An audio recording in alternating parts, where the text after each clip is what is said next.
Сайн байцгаана уу хэнч маань? За өнөөдөр та бүхэндээ яг эзний хүслийн дагах гашуудал гимшил харин ертөнцийн хүслийн дагах гашуудал болон гимшлийн талаар ярих гэж бодсон юм аа. Тэгээд энэ бас их чухал сэдв.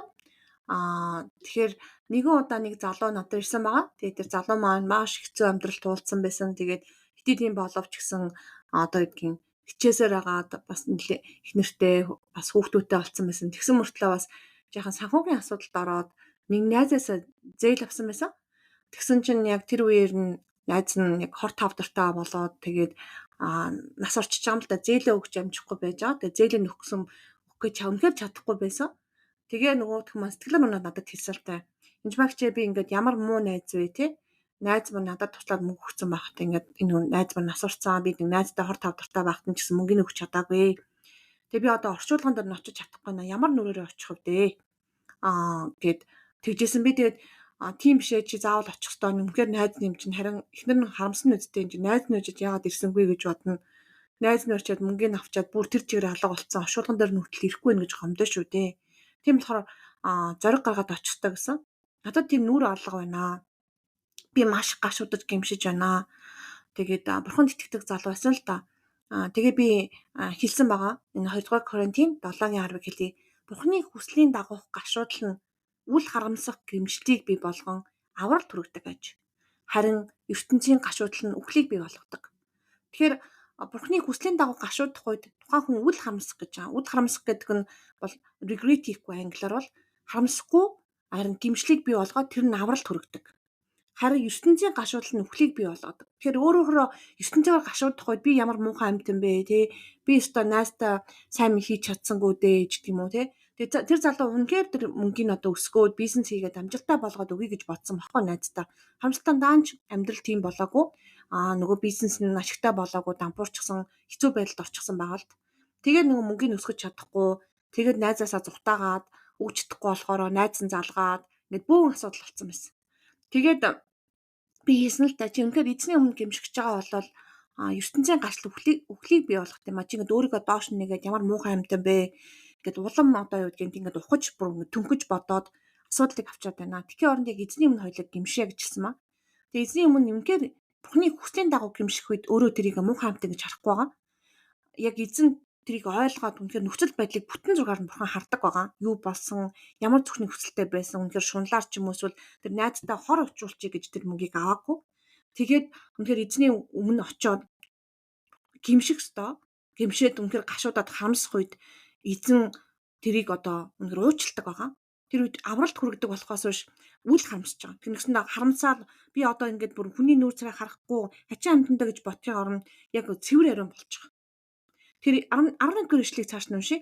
Энэхүү бурханлаг гашуудлан гэж. Үнэхээр та эзний өмнө зөв гашуудад зөв гимших юм бол таны дотор ямар хэрсүү байдал. Тэгээ заа дахиж ингэж алдаа гаргаж болохгүй. Энэ үед ингэх ёстой ч гэдэг юм ухаарлыг бас зөвхтөглийг игдүүцэл айц халуун хүсэл зүтгэл гэж байгаа. Энд болохоор юу хийж байгаа юм бэ? Игдүүцэл айц гэдэг үгийг сайн нөгөө 13 оны болон бусад английн орчуулгыг харах юм бол яг гим нүглээс игдүүцэх, гим нүглийг эсэргүүцэх гэж хэлж байгаа юм. Нэгсэндээ миний зарим зүйлүүд нь буруу юм байна. Өөртөө байхгүй мөнгөөрөө бизнес хийж болохгүй маань тодорхой хэмжээгээр хуримтлал авдаг ч юм уу эсвэл багнаас зээл авдаг ч юм эсвэл зөв эрсдлийн тооцоолох хэрэгтэй юм байна. Хитрхи одоо эрэг тооцоолж болохгүй юм байна ч гэдэг юм уу те. Тэр бүх зүйлийг одоо ойлгох хэрэгтэй болж ухаарч. Тэгээд хамгийн сүүлд нь цэвэр гэдгээ харуулж.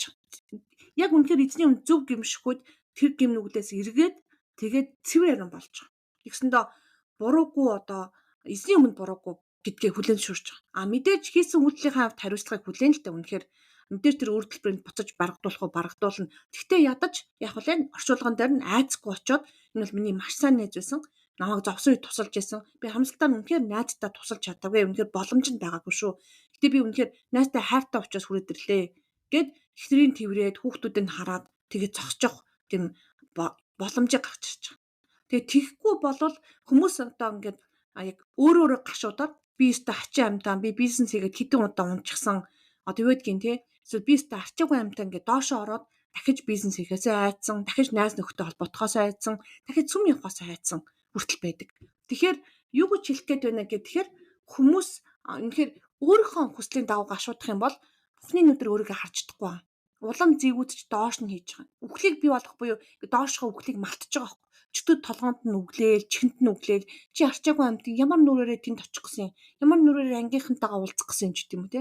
Ямар нүрээрээ ээж аавыгаа харах гэсэн гэж үгэлж яадаг байгаа. Харин яг аав ээж тэрэ очих үед аав ээж нь сандсан би үнэхээр алдагдсан байгаа хүүхдээ олтоо гэд баярлдаг. Яг тийм болохоор бурган ч гэсэн бурхны өмнө үнэхээр зөв гимшихүүд гин нүглээсээ эргэдэг, ухаарлыг авчирдаг. Тэр гим нүгэл ямар бурууг мэддэг бас хэрцүү зантай болдог. Дахиж алдаа гарахгүй төлөө тэмцдэг баг. Тэгэхээр тэрийг ойлгох явдал маш чухал. 13 оны ишлэгийг харах юм бол арай жахан өөрөөр хэлсэн байгаа. За Бурхны дагуух ийм гашуудлал нь та нарт юу хийснийг чинь өөртөө ариусгах ямар их тэмүүллийг, гмийг зэмүүцэх ямар их зэвүүцлийг, ямар их төвшүүрийг, ямар их хүслэн, ямар их орлогыг, ямар их шийтгэлийг бий болгосныг харахтаа өнгөч. Тэгэхээр хэрэв 13 оны ишлэгийг харах юм бол гмийг зэвүүцээд за энэ буруу байна, энэ гимнүүд энэ гимнүглээс ямар их хүслэн буюу орлогыг бий болгож. Тэгэхээр мэдээж тухайн нэг одоо үйлд гаргачаад жишээлбэл одоо ялангуяа дондолттой тэмцэж байгаа хүмүүстээр архи уучаад болохгүй ч юм уу эсвэл ховж ярьчаад болохгүй ч юм уу магадгүй бүр ингээд драма үзэж салахгүй болчихсон тий. Магадгүй ингээд чихэрлэг мэдээ нөгөөдгөөс гарч чадахгүй байгаа ч гэдэм юм. Хүмүүстээр яг эзний өмнө зөвөр гашуудах үед, зөвөр гимших үед эзэн тэрийг цэвэрлдэг байгаа. Тэгээд таны тэр орлогыг бий болгодог. Тэр хүн унтсан ч гэсэн дахин орлогдог гэсэн. Орлого гэдэг маань try out буюу дахин хийж гинэ гэсэн үг байна.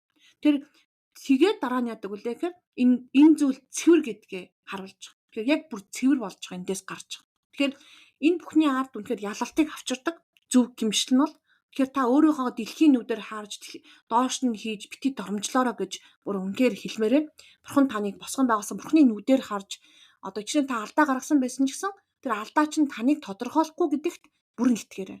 Та бол үнэхээр эзнэр хайрлагдсан, сонгогдсон гэдгээ мартаж болохгүй. Харин ингээд бардан болоод алдаа нүгэлтэйгээ байгаад гэж хэлээгүй харин үнэхээр эзний өмнө зөв гимших үед ингээд эзэн дээр гашууд нь ярьж би үнийг үнэхээр хийж чадахгүй байна. Тантаа л хийхгүй бол чадахгүй байна. Би энэ гимнүглээсээ эргэж чадахгүй байна. Ийм алдаа гаргасан. Найз нөхдөд ингэж гомдоосон. Би одоо яах вэ гэд хэлэх үед эзэн аргын зааж өгдөг байгаа. Энэ нөхцөл байдлаасаа цэвэрлэгддэг байгаа шүү. Тэгээд бурхны нүдээр өөрийгөө хайрлаараа тэгээд үнэхээр эзний хүслийн дагуу бурхны хүслийн дагуу бас гашуудад цэвэрлж гимшиж сураараа гэж хэлмээр байна. Баярлалаа.